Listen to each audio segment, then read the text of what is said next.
Here are 4 things to avoid when you see your ex for the first time again after no contact. So, the first thing that you need to understand about seeing your ex again in person is that this is pretty much a first date.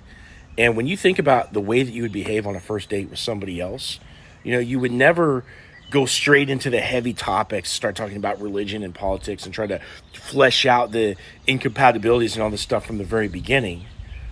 Because it would be like you're trying to rule them out, right? So likewise, you're not going to try to hash it out and have this serious talk when you're talking to your partner, because ultimately that's going to result in some kind of a fight, or it's going to kill the vibe and it's going to go all the way down. And what happens on a first date when the vibe goes all the way down?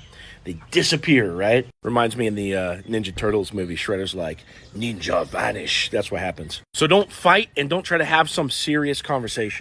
Number 2, don't chase them, okay? When you meet up with your partner, you're going to be tempted to, behave as though you're all the way back together. You're going to be tempted to kind of push the interaction forward, ask when you can see them again next, this kind of thing. And if you think back to a first date with a brand new person, if you're asking to see them again on the date itself, you are not allowing for any sense of mystery about you. That person already knows they got you wrapped around their finger from the beginning, and it's too easy, and they size you down a peg or two in their minds, okay?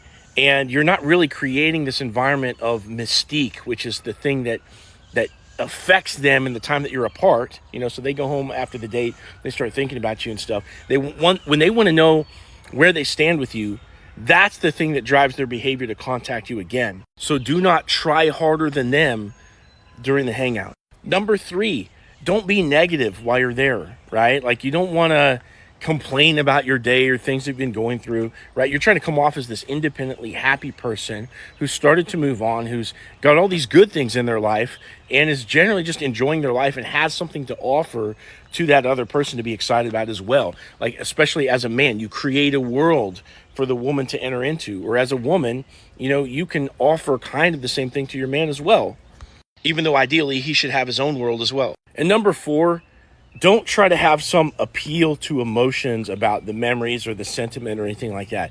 If that person, your ex that dumped you, decides to go there, you can go there a little bit, but don't watch the mood. Don't let it drift all the way down because of sadness and old times and this kind of thing. You can allow them to indulge in it briefly, okay, and you can share that moment with them, but don't try to appeal to their emotions in an attempt to try to win them over again. Just focus on fun. Now, if you'd like to get to a place where you're about to see your ex again, or maybe you already are, and you want some advice going into that encounter, click on my profile and click this link down here and get connected with me.